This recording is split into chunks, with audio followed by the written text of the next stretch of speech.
I like the multifamily concept because when you do your renovations, each unit is pretty much the same as the next one.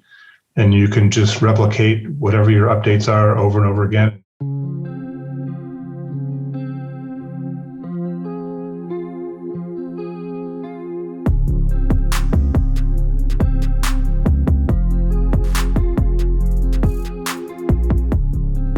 Welcome to The Conscious Investor. Let's get started.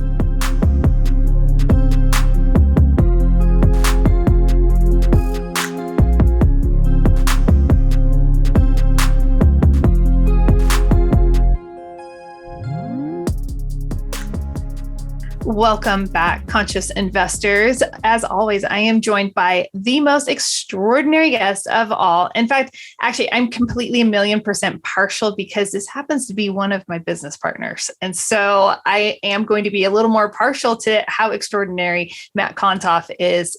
See, I even dropped a last name and I don't normally do that, but I am excited because this is a partner. This is somebody I've worked with for, goodness, I think 1.5 years at this point. And yet he hasn't even been on the show. I mean, I don't know what that says about me, but it says he has a lot of patience. So anyhow, Matt's going to be joining us. And there's some things that he's not going to tell him because he's very modest, but I'm going to draw it out in this episode. He doesn't know that yet. We're going to shave off a little bit of that modesty because he's already done like so many extraordinary things in his past career prior to investing. And so let's dive in. Let's let you have an opportunity to get to know Matt. And now you're going to see exactly why I've partnered with him.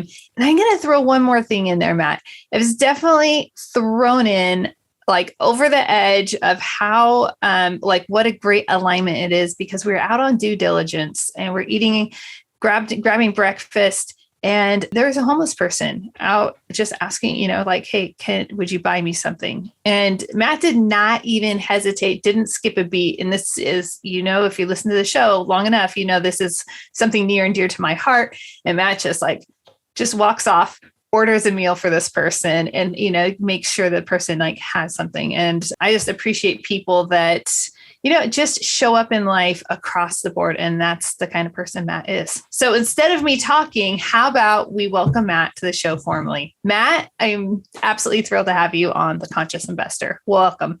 Oh, thank you, Julie. Thank you for that wonderful introduction. You're embarrassing me.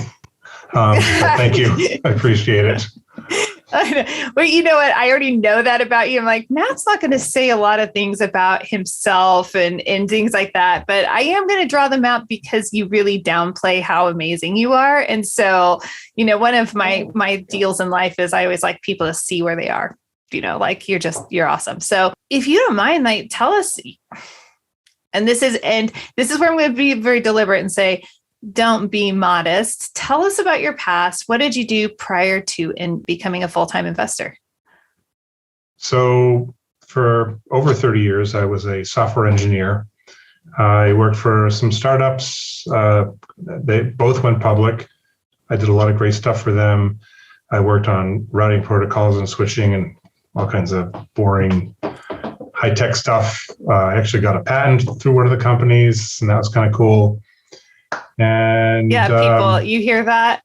Patent. That's big time stuff. It wasn't anything that I was trying for, but whatever. Exactly. Go ahead, downplay it. Don't. Yeah, that's kind of cool. When I told my colleague that I'd gotten a patent, she goes, "That's okay. I have 3." Well, I only know a couple of people with patents, and you are one of the 2 people I know who have patents. Oh, okay. If you're listening and you have a patent, you need to shoot me a message and let me know. But during the whole software engineering career, I did real estate on the side. My dad was in real estate, and the first thing that we bought together was a 4-plex in Boulder, Colorado. And he put up the money and I managed it, and that went very well. I was able to get tenants, deal with any kind of repairs, and we sold it several years later for a profit. So that was a nice introduction into real estate and multifamily. Was that during college? This was after college. I was already married with a baby, and yeah, during that time. Late That's 80s. Okay, that's really interesting. I was literally just speaking with someone in their mid-20s yesterday and made the suggestion because his family, he and his partner want to buy a house, but they're going to have to move for job-wise in a couple of years. I said, you're going to buy something, and he went like, buy a duplex, buy a small multifamily, do something like that, And what was that like as you have a wife, you have your first child, and you're living in this type of setting? You have a W-2, a full-time job. And at the time, I was actually teaching skiing on the weekends as well. So kind of busy. And then we actually ended up, so back then I had a lot more energy than I do now. So, my family tells me I still have lots of energy, relatively speaking. So that's kind of cool. But it's just a lot of juggling. I don't know. Well, did that give you a taste in your mouth for continuing to invest, just seeing how that worked? Or yeah, it did. So since then, I bought a duplex here in Massachusetts, held on to that. And then now I house hacked another duplex, which was a great investment. We have a tenant there that just knocks on the door on the first of the month with a check. I love it. It's easy peasy. Yep. And then also I have a couple of short-term rentals in Vermont where I like to go vacation in the summer and winter and go ski.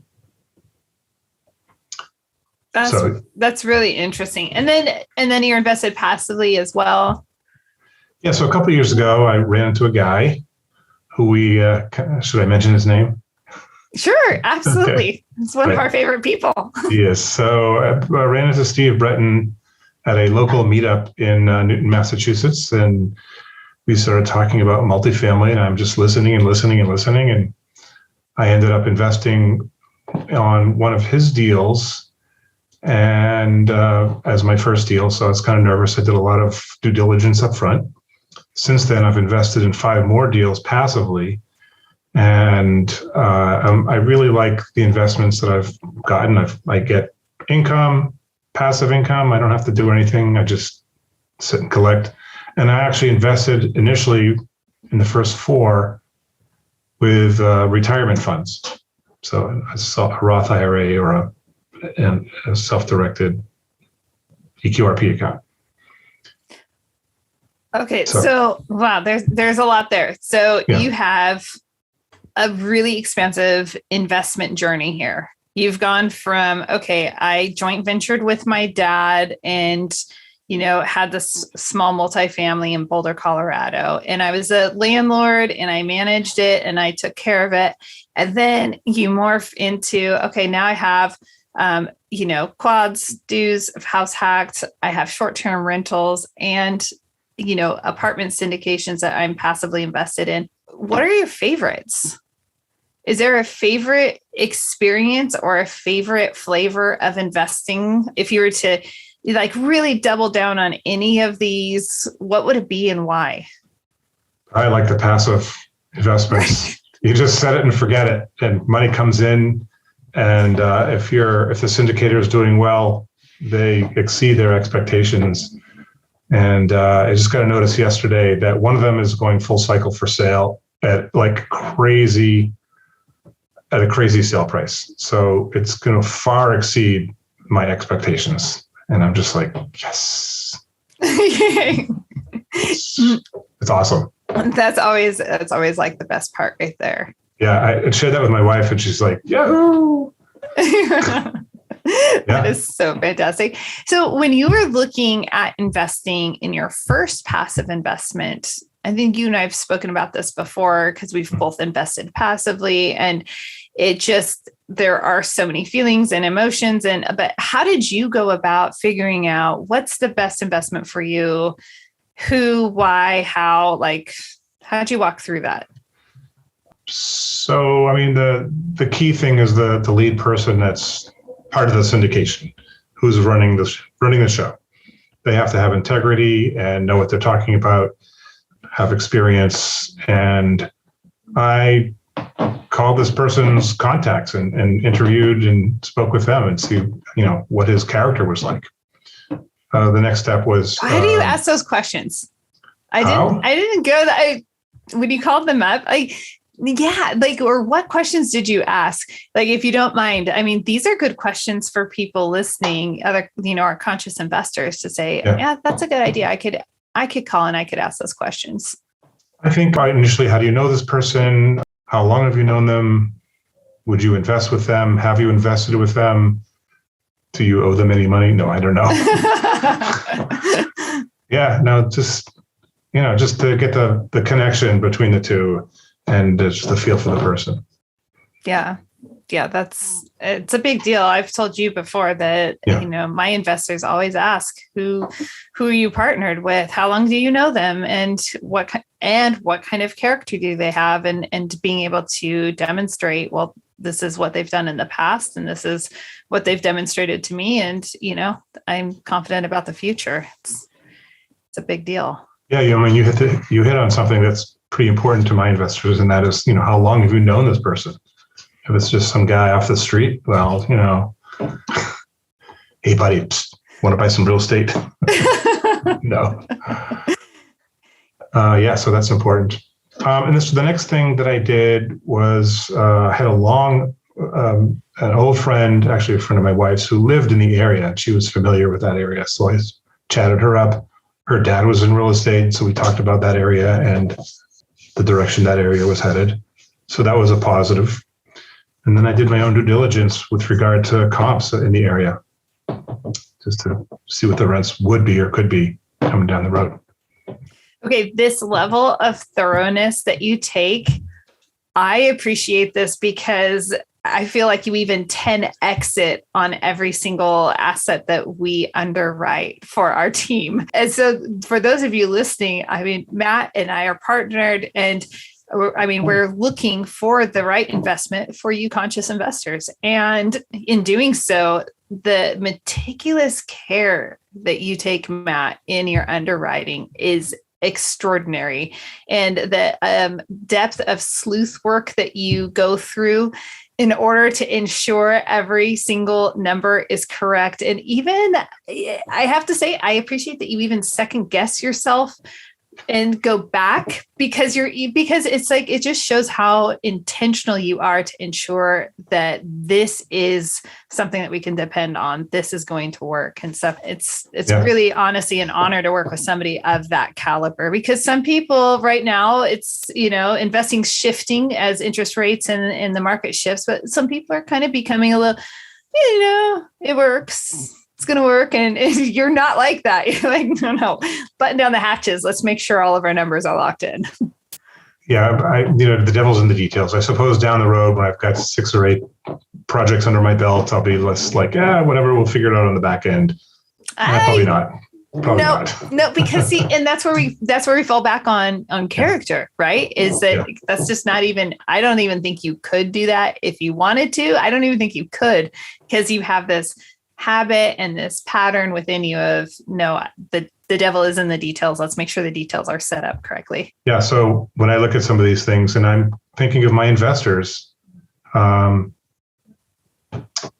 because if I mess this up, they're not going to invest with me again. I just think of what my friend Marty says. He gave me some great advice once. He said, Matt, don't fuck up. Solid advice right there. Is that going to be in there, or should we edit that out? That's going to be in there. Okay. Unless you want to edit it out.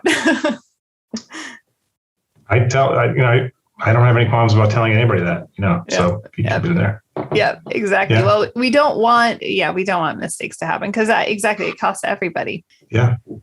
So as you invested, you decided, I'm going from, basically you've gone from active to passive and now back into active, but in a totally different way. If we think about it, it's completely different. I mean, like small multi being active in that and short-term rentals is very different than active syndication. So absolutely. Yeah. What made you decide that you wanted to go into active syndication? Oh, so I've been looking into doing house flipping for a while, and learning about how to buy wholesale and It's just sort of a onesie twosie kind of thing. I like the multifamily concept because when you do your renovations, each unit is pretty much the same as the next one. And you can just replicate whatever your updates are over and over again. And it's really easy to install, and there's nothing unique about it. So I like that aspect of it.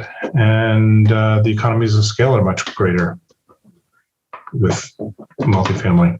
Plus, I think I would really enjoy getting my hands dirty, rolling up my sleeves. Well, not specifically, but overseeing the whole turnaround of a property to bring it back to market rents and something that's nice to live in and something safe for the residents. Yeah, it's such a great contribution to the community, just by improving any property that is there. So tell us about your active journey. Recently, or well, you could, however you want to however you want to take that. You decided to go into active investing, and maybe a conscious investor is listening and they're passively invested, but they kind of have that little itch to go active, and they're not sure if they really want to or how to go about it. What was your process like? Well, it was partially my decision and partially someone else's decision. So a couple of years ago, almost 2 years ago now, I was working for a high-tech company developing networking software for a product. And the goal was to either produce our own product or get our vendors to reduce their prices. Well, vendors got wind of our efforts and they reduced their prices. And so we didn't need the project anymore. So a bunch of us were let go. And at that point, I'm like, you know what? I think I'm going to pivot and do this multifamily thing full time now. So I read a couple of books, I saw a couple of YouTube videos, and now I'm an active investor. You're just like that. Yeah, no, it's not that simple. No. I went to boot camps. I talked to a lot of people, a lot of meetups. Yeah. So a lot of networking. That's key. Yeah. Yeah. And so since then, I've been researching, getting deals to make offers on. We've made several offers at this point, and we had one accepted, but that fell through, and we're getting close. We're like this close to getting our first deal. Oh my gosh. Yeah. I'll tell you. So we should talk about that. We should share the story of Columbus. So before we do that, though, I really appreciate that. I mean, you always have such a thorough list of, hey, these are all the properties that we've underwritten by we. I'm writing on your the tailcoats there. The we, yes, I get quote that. We, because Matt is our lead underwriter and I would say the underwriter extraordinaire. Meaning I don't do the underwriting, you do the underwriting and walk us through all the numbers and such. But in doing so, and you have this thorough list. And I remember going through at the end of 2021, just reviewing all of the properties that we'd underwritten and submitted LOIs on. And it was extensive. And to think all of those efforts, and we did have one actually accepted and in one of our favorite markets. Yep. That was a tough call. Should we talk about it? I don't see why not. I don't see why not either. I think I should probably shared bits and pieces on like the pain of it, because it was like such a difficult decision to walk away after, we're out there, we're doing due diligence, everything's lined up, and then to walk away from it, having something in our hands. And then to walk away, like what? Tell us about what that was like for you and what you were thinking. And okay, well, so I mean, I was talking to a broker, the broker that had the listing, and as soon as we had the LOI accepted, it kind of disappeared. And we had talked about getting in early to do a walkthrough before signing a PSA, just to get a feel for the space and the property. And this was a property with some retail on the main floor, the bottom ground level. So we were able to find someone to help us open the doors. I mean, the management company.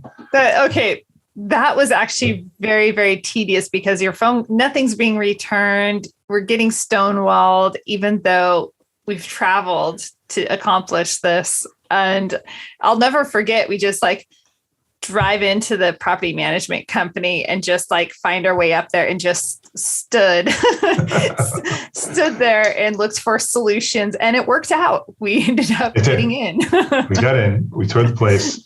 We found some interesting things, like a couple extra vacancies that were not reported. And so that was a bad thing. But we did find more pets than were reported. So that would have been a good thing. Yeah. And they weren't collecting all the pet rents for all the pets. Mm-hmm. And we had the maintenance guy letting us in. We had our potential property manager touring with us. We had potential retail agents checking out the space. Who else? I know we had a little army with us that day. Yeah. And I'm glad that we did have that. And then ultimately, as we started digging into, this is mixed use. We've got a yoga studio. We end up getting some wind on the yoga studio that, they might be shutting their doors down. And, considering how long it takes to fill retail space and such. Yeah, when the retail space, the other second retail space, which was unoccupied, which was, I think, that they now call a gray area versus a white area. So the ground was just gravel. There's nothing there. There were like thermostats hanging from the 20-foot ceilings, and that's about it. So that would have taken a chunk of change to actually prep for any tenant coming in. So that was a surprise. And then the timeline of how long. So really understanding some of the nuances, and talking with other investors that we became acquainted with in the area was really insightful.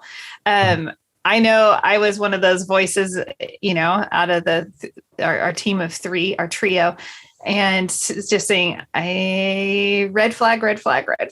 Oh, I don't want to be this person. I'm usually the optimist and the like, okay, we're going to make it work. And I'm like, oh, I don't like all these red flags. And I know we were all discussing it and seeing it. So it wasn't just me at all. So, how was that making that decision to just walk away gracefully from that asset that we had? What was that? It was hard. I mean, I still like that property. It's in a growing area. It's just got so much potential down the road, and it was tough. Yeah, we could see the future. I can still. Yeah. So that's always going to be one that I think that we will look back on as, is it going to be our shoulda, woulda, coulda? Probably. Yeah. We could have had that one, 3 years from now, they'll be like, maybe it'll be back on the market for some crazy amount. I don't know. Oh my gosh. Yeah. We'll have to like follow that property specifically, but ultimately, what was it for you? I know for me and everyone listening, the conscious investors, like my investors come first. And I think we have a shared thing. And it's like, that was what my sleep at night radar was like, this is going to be really intense and stressful with this retail space that is unoccupied and has to be built out and may become vacant and then would need a new build out type thing. So what were those feelings that you felt, and what was your determination? Like, what kept you on we're not going to do this, even though it hurts because it was painful? Well, again, thinking of the investors and the returns. And one of the things that was interesting about this is the bank, when looking at the property, looked at the big building, and then adjacent to that lot was a small building, and they couldn't finance the two of them together because one was a 2-unit, and that's more of a residential kind of thing. So we would have had to have gotten 2 loans to purchase it. So that was like slightly more expensive. But yeah, at the end of the day, it was the fact that the rents were sort of above market, and there were a lot of concessions at that point. So it just didn't make sense financially. Yeah. Yeah. Once you start looking at all of the leases, kind of auditing what's really taking place, you get a real feel for what's going on. So again, your attention to detail always pays off. I'd rather spend a little bit of money to avoid losing a whole ton of money. Yeah, definitely. And I know we never want to disappoint investors ever. That would not be, No. it's just not in the cards going forward. So right now, as we are recording this, we're in the top 3 offers. So maybe we'll come back and listen to this, after it's released and be like, yeah, remember that? Or we're going to get a call this afternoon, or the email actually that would be like, so sorry. So we beat out, there are 26 offers on this beautiful complex. We're in the top 3. I'm just going to ask you, almost like sports, how are you feeling about this right now? If we got it, how would you feel if we miss out by that margin? Because it's only 2 other people, and our LOIs are somewhat similar from what we can, the feedback we're getting. So, if we got it, that would be awesome, but also like nerve-wracking, because it's, now we're entering into uncharted territory for us as our first deal, but it's not quite uncharted. We have a property manager lined up. We have a business plan as to what we want to do with the property. So there's a bit of that, nervousness getting those steps out of the way. And if we don't get it, well, then we don't get it, and we move on to the next one. And good for the people that did get it. But it's never over until it's closed by the buyer. So that could fall through, and we could be up, on deck. Yeah. Yeah. Oh, it'll be interesting. It'll be. And the other uncertainty now is yesterday rates went up, interest rates went up. And so that affects financing, and that's a huge unknown. By the time we apply for a loan and get a loan, what are the rates going to be then? Mm-hmm. Yeah. Yeah. We're living in really interesting times when it comes to really, truly conservatively underwriting, because those interest rates are shifting, and they're pretty dramatic shifts pretty rapidly. So it's crazy. Absolutely crazy. They've been low for so long. So it's not a total surprise. Right. Yep. I'm going to ask you a question, since you do so much underwriting, and underwriting is something that many people, are always trying to improve their underwriting. What are some of the things that have helped you become more fluent and agile with your underwriting? I don't feel like I've become more fluent or agile, but I suppose, well, obviously practice. Sometimes I've sent my underwriting over to someone else to take a look, and just getting feedback in that regard. And there's books on underwriting. I just recently read a book on it. And so it was just sort of a good book to read, and sort of confirmed a lot of stuff and taught me some more stuff. Yeah. Yeah. The continual perpetual student. Yes. Always keep learning. Always. Yes. Yeah. Love it.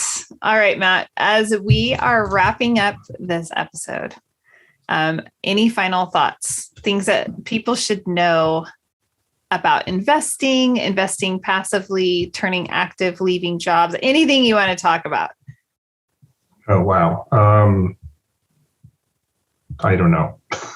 I don't know what to say here.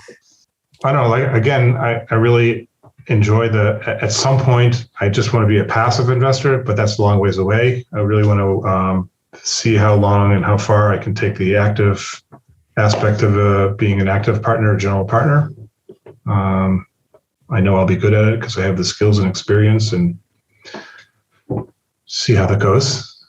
But if you want to, set it and forget it, just like like you do with your mutual fund, you can invest invest passively. Love it. I love passive investments. Yeah. I also love serving investors. So until all the investors are served that want to be served, I think I'm going to be active. Okay. So that's a lofty goal. Best way. Somebody's listening and they're like, dang, Matt's a details person. I want to connect up with him. Or, wow, you have great experience. You're someone I'm aligned with. I want to reach out to you about investing with you in your next deal. What's the best way for people to connect up with you? I suppose you can find me on LinkedIn. And my email address is matt@redwingcap.com. Those are the two main ways to get in touch with me. And if you're in Vermont, you can find him at the ski resort. Yes. Every single day. Every day. I wish. Yeah. All right. Well, Matt, thank you so much. I'm grateful to, have you on The Conscious Investor finally, but I'm even more grateful to have you as a partner and just your continual relentlessness at always giving your best. So you're amazing. Keep being amazing. Thank you. Great. I'm glad we finally did this. It wasn't as bad as I thought it would be. And I really enjoy working with you as well. You just bring a great attitude and approach, and it really it's awesome to watch and be a part of. Oh, thank you. To all of you amazing conscious investors, you can tell from what Matt and I are saying, we don't like to bring adventure into investments. We'd rather have adventure out on the ski slopes or adventure on the mountain bike trails or something like that. So if you are looking for a place to invest, people to invest with that are going to keep the adventure in all the right places so that you can have a enjoyable life, then please make sure you reach out to Matt because he is going to keep the adventure where it belongs so that you can have that peace of mind that you are looking for in all of your investments. Until next time, live big, love bigger. Feeling alone? Disconnected? Conscious investors often feel alone or disconnected because of their unique perspective and desire to expand their thinking. But the journey of a lifetime isn't meant to be solo or forged by grit alone. Join the Conscious Investor community on Facebook. Link arms, exchange ideas, and expand your thinking on finances, relationship, and community. Join the Conscious Investor group on Facebook today.